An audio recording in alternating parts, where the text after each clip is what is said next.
Hi everybody, my name's Sharon Haughey. I'm Director of Education for Pharmacy in Queen's Belfast, and I'm going to talk you through the MPharm degree, which is the degree course that we have in order to enable our students to become pharmacists.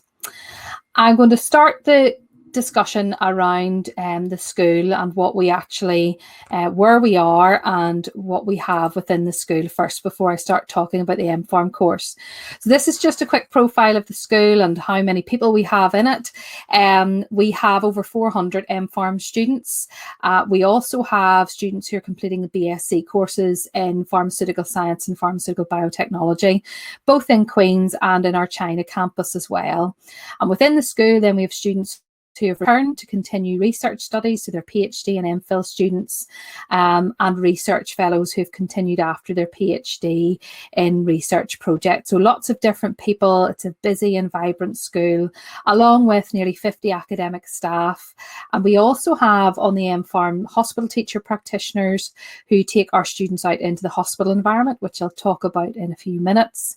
And we have a Boots teacher practitioner as well who teaches in some of our practice classes. So as you can see, we're a busy school with lots of activity going on, and you'll be welcomed into the Queen's family within the school if you come to us for the MPharm. And why would you come to us for the MPharm? Because there's lots of MPharm degrees across the UK. And really it's down to what our students enjoy so much is the quality of the teaching that they have within the school. So we have a big student survey that happens across the UK every year called the National Student Survey. And we've just had the results released last week. And 93% of our students were satisfied with the course and have given us really good feedback about the quality, the high quality of our teaching. Because we have high quality teaching, it means that we retain our students, and there is a high employability rate at the other side of the degree, which is brilliant for our students who all go out into the workplace. And because of our activity in research and in teaching, we're ranked number 2 as a School of Pharmacy in the UK in the Times and Sunday Times Good University Guide 2020, which is excellent. So it's a fully accredited MPharm. What that means is that if you're running a pharmacy degree within a school, you are regulated by the General Pharmaceutical Council, and locally in Northern Ireland we have our own regulator for pharmacy, which is the Pharmacy Society. So the PSNI, the Pharmacy Society of Northern Ireland. So that MPharm is accredited every 6 years. There's a big visit from those accrediting bodies, and they come after 3 years as an interim visit as well to see us. So they talk to students and they check the quality of our teaching and make sure that our standards are high. So we're a fully accredited MPharm. The last number of accreditations have all been completed with no recommendations or conditions. So we've had a good, clean bill of health. And within the school, there's really good research facilities, world-class facilities that helps us with our research with very good reputation around research as well as our teaching. So those facilities for research and teaching are excellent. So hopefully that will persuade you to look closely at the School of Pharmacy in Queen's. As I've said, we have a number of undergraduate degree programmes. The one that we've been running for many, many years is the MPharm degree. So that's a 4-year Master of Pharmacy degree that I'm going to talk about. And there's separate presentations on the BSc courses, so pharmaceutical science and pharmaceutical biotechnology. So you can watch those separately. So I'll concentrate on this degree course. You spend 4 years doing your pharmacy degree, and then after that you have 1 further year of pre-registration pharmacy to complete before you register in the UK as a qualified pharmacist. And basically, medicine is so important to all of us, particularly at times like these when we know that we can make such a difference with the medications that we have. This is a little quote from Evorn, which states that the use of medications is arguably the single most important healthcare intervention in the industrialized world. So it's where we make a real difference to patient lives, and it's so important that we have experts in medicines on the healthcare team, and that's going to be the pharmacist. So we spend a lot of time over that 4 years, getting you to have the right set of knowledge and skills to go out into practice. You're going to be experts in medicines. You'll be working with patients who may be on many, many medicines. So some of our patients who have lots of different disease states may be taking up to 20 medicines a day. And what, as a pharmacist, I'm able to do is optimize that with the patient. So working with the patient to find out when's the best times to take their medicines with the right formulation, and are there any medicines that they no longer need. And that happens quite a lot where medicines are added on, and a pharmacist will be part of that team that will review those medications, or will review those medications themselves, and maybe remove some of those medicines when they're no longer needed, or change them to something more appropriate. So you're working as part of a healthcare team. We'll make sure that you have the key skills to do that. We're very lucky in the campus in that we are a healthcare campus, in that we have medical students, nursing students working with us on that campus. So you will have some of your teaching, interprofessional learning together with those students, working through problems and cases together as you would in real life practice. And you work in all sectors of healthcare as a pharmacist as well. So in the hospital setting, we have practice-based pharmacists, we have community pharmacists, we have pharmacists working in industry. So there's lots and lots of opportunities with an MPharm degree. And I also train every year nearly 100 pharmacist independent prescribers locally as well. So once you're qualified, you can gain that further qualification as a prescriber to allow you to run clinics with patients and prescribe with patients as well. So there's lots out there for pharmacists to do. As I've said before, this slide is just a little summary of how you actually become a pharmacist. Obviously, you spend 4 years doing your MPharm degree in a university setting with some placements within that time. And then in your final year, you're called a pre-registration pharmacist. So you get a salary for that year. You're working out in the workplace with a pharmacist tutor who will work with you throughout your time in that pre-reg environment. And at the end of that year, you'll complete a pre-registration examination. If you do it locally, if you complete your pre-registration year locally, you'll do that with the Pharmaceutical Society of Northern Ireland. If you're in England, Scotland or Wales, you'll do it with the General Pharmaceutical Council, but it's all the same exam now. So from this year on, everybody across the UK sits exactly the same exam. We help you in that journey to your pre-registration year with a number of activities to really try and get you to secure the place that you want for your pre-reg year. So we have a careers fair every November, where we bring employers over to the university, and you get to meet students. They get to meet students and have a chat about what their workplace is like, how they help their employees to progress and develop. So that allows you to make decisions about where you're going to apply for your pre-reg position. We also have CV writing classes and interview skill classes. So all of that will help you to secure the pre-registration position that you really want, which is excellent. This slide covers the A-level requirements and the leaving certificate requirements, but you can go on to Course Finder and look at those entrance requirements as well. But you'll see for A-level it's AAB, and that includes A-level chemistry and at least one other from this list. And your leaving certificate, you've got H2, H2 and 4 H3s with 2 H2 grades in chemistry and biology. But there is further information on that website for you to look at. So if you decided to come to the School of Pharmacy in Queen's and start your MPharm degree, what does it actually look like? What will you be doing on a day-to-day basis? So over the 4 years, we take you from the foundational science underpinning pharmacy right through to advanced care and dealing with complex patients.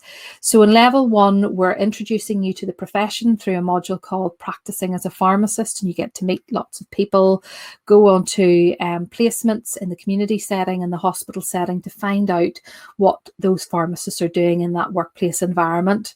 You also cover the basic science, the foundational science. So we look at physiology so you can understand disease states.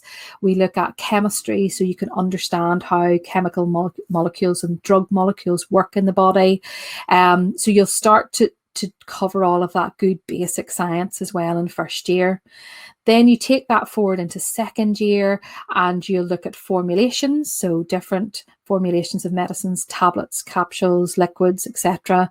You'll start to think about the pharmacology. So now that you understand how the body works, you'll understand where the drugs work in the body and how they interact with the body.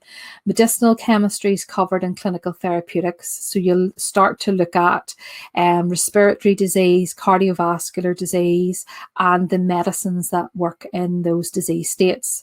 So in first and second year, you'll have gone out onto placement, but we also bring patients into the classroom as well. So you get to interact with patients in that environment as well and find out what have been the challenges of their disease or diseases, how they've managed their medicines, how you as a pharmacist in the future will help with that. Then you'll move into level 3 or third year of the course, and you'll start to think about how these different formulations of drugs are delivered in the body, how we supply medicines legally and all of the counselling that goes along with it, law and ethics, and we'll start to look at biotechnology as well, which are really big drug molecules that we use in lots of different disease states at the minute. And that's a key area that's moving forward in pharmacy. So you'll be very confident about talking about all of those medicines upon qualification. And that all sets you up to move into your final year, where you start to meet patients who are much more complex. So when you go out onto placement in the hospital setting, you'll meet patients who have lots of disease states, and you'll be learning how pharmacists manage their medicines or optimize their medicines for those patients. You'll take part in an audit in the clinical setting as well, so you'll learn how we improve practice there. Responding to symptoms, so you'll be dealing with patients who have ailments, going through consultation skills with complex patients, and really honing those skills, getting you ready for your pre-reg year. So it's about preparation for practice, and that's really what we take you through in your final year. You'll also have the opportunity to complete a research project, so that's really useful. So if you have an interest in taking research forward into your career, you get a great opportunity to get engaged with a member of academic staff in a research project. And finally, evidence-based practice. Everything that we do as pharmacists has to have a good evidence base. So it's really important that you understand where to find the best evidence, how to interpret that evidence, and how to apply it to your patient. So throughout those 4 years, you're in the classroom environment, you're in tutorials, you're in laboratory classes, you're in placements, you're meeting patients in the classroom as well, and you're working with medical students and nursing students in simulated environments to really help you understand and hone those skills.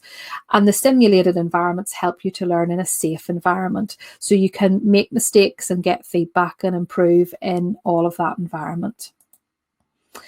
So a lot of this I've already touched on. We've got really good placements with dedicated placement teams for support, which is excellent. So you're not on your own out there. When you go out onto placement, you can work through the issues and get feedback from your teacher practitioner or your pharmacist tutor who's there. Interprofessional learning happens in all 4 years of the degree, so that's great. You get to work with the medical students and the nursing students who will be the doctors and the nurses in your teams in the future. The patients who come in for the patient-centred workshops are great, and they're able to talk through all of the challenges and the great things that they've been able to do working with their healthcare professionals to improve their health and improve their condition. So you'll get to learn through that environment as well. Simulated practice I'll come on to in a minute, but we've also got small group teaching, one-to-one support. You're all allocated to a personal tutor whenever you come to the university, and that means that in the School of Pharmacy there'll be a member of academic staff who'll act as your personal tutor.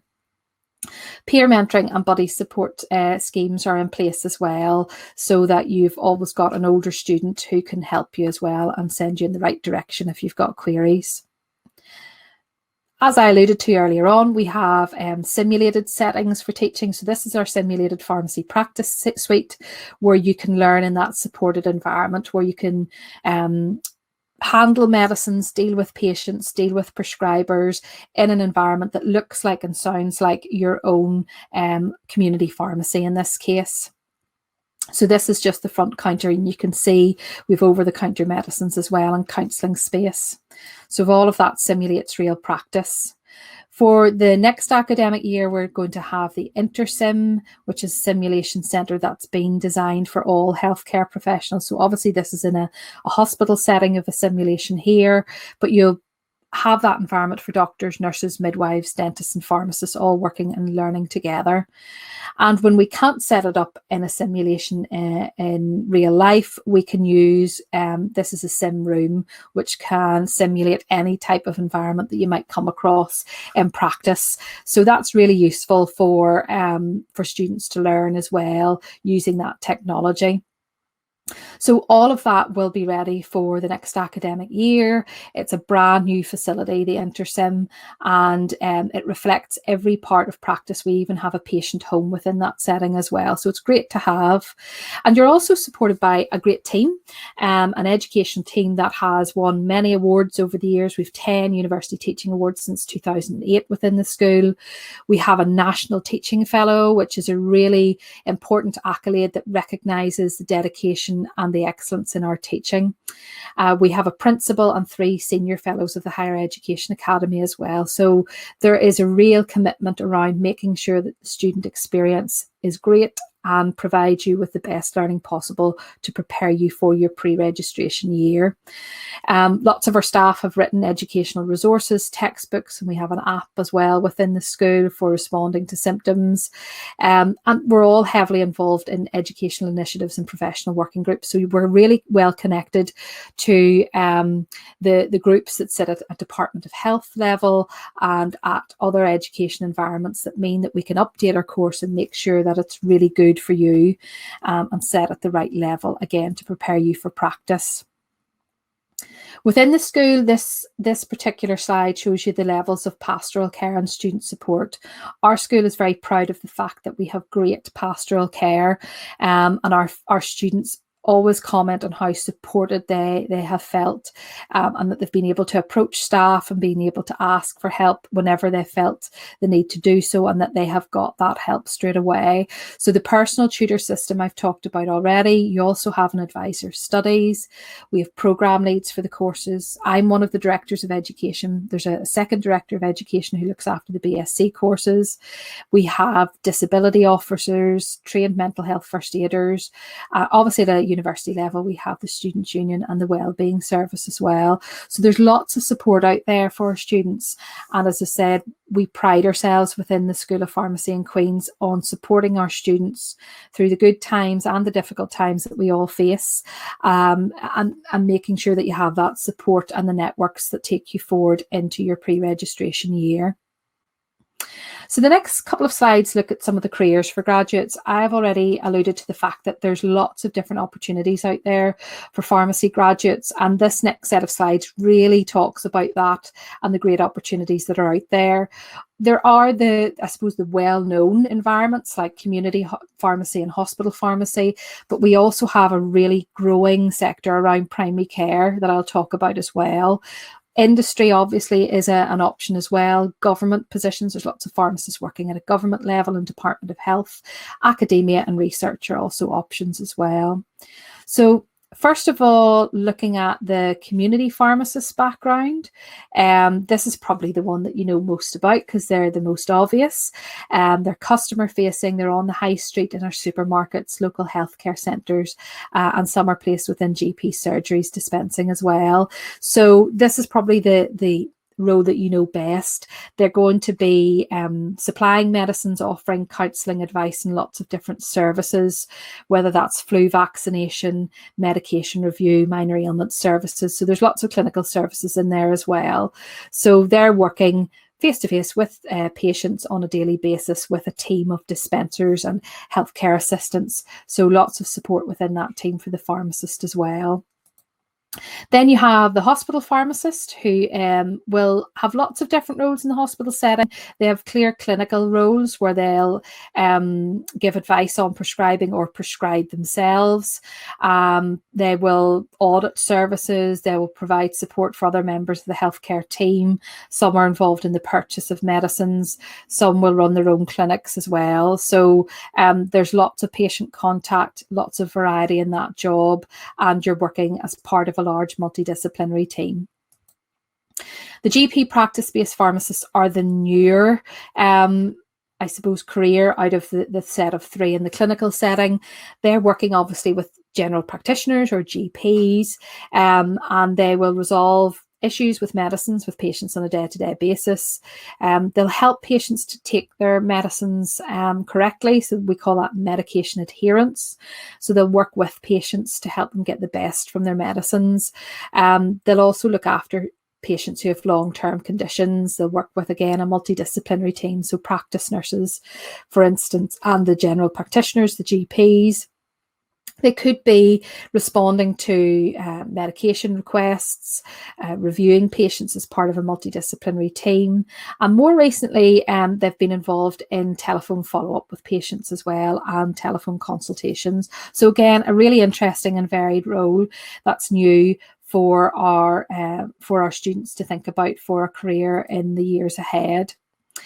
Industry then, obviously this degree course contains really good science around the formulation of medicines and how medicines work. So there are lots of roles available within the industry sector for pharm graduates, whether that's looking at products or process development, regulatory affairs. There's lots of regulation, as you would imagine, around medicines, and we do have some people who work in that environment as well. You could work in the laboratory setting or be a team manager, an analyst, or a formulation manager. Lots and lots of different roles within the industry setting. Academia is another way forward as well, where you can do what I do and teach students, or you can get involved in the research and the teaching side as well. So that again could involve lecturing, both undergraduate and postgraduate students, e-learning, demonstrations of practicals, etc. So again, a very varied job with working with students and working with a multidisciplinary team in the university setting as well. Lots of different colleagues from different settings. So that's also an option. And then finally, postgraduate study, so coming back to the university and starting something like a PhD that will get involved in research. So if you're doing your final year project and you really enjoy it and think, I would love to come back and do more of this, that is the option that you can take then for postgraduate study as well. And we've already talked about in one of the first slides, we have lots of PhD students within the school. So there's a vibrant community there of PhD students working together through their various research projects. This slide really just covers the salaries. It's taken from January 2019. So you can see starting salaries for all the different sectors. I've included community, hospital, academia, and pharmaceutical industry. The primary care GP practice-based pharmacist would be similar to the hospital pharmacist. So you can see starting salaries and then potential salaries right up to the top level of around £100,000 for some of those jobs. So lots of potential there, obviously around salaries as well, opportunities for promotion and progression, which is great to see. So I'm going to finish off with a student view. So this is Anya Donnelly. Anya's graduated this year, and she was asked about what her view was of the MPharm degree. So she's come back and stated the most rewarding aspect about pharmacy in Queen's is that you're challenged to push your own boundaries. Every day is an exciting challenge, and I'm always encouraged by my lecturers to fulfill my potential. And that's what we like to do in the School of Pharmacy. It's important that everybody is challenged and gets to really improve as much as possible and to develop as much as possible so that you're really ready for that career out in the world of work in pharmacy practice or wherever that might be. So that's what the MPharm offers, and I think it was really important to include that student view so that you can hear directly from a student as well. So at this point, I'm going to thank you for listening in on all of that and for your attention. If you have any questions, if you could put them in the chat box to the right-hand side, we would love to hear from you, and we will follow up on that. So thank you for your attention.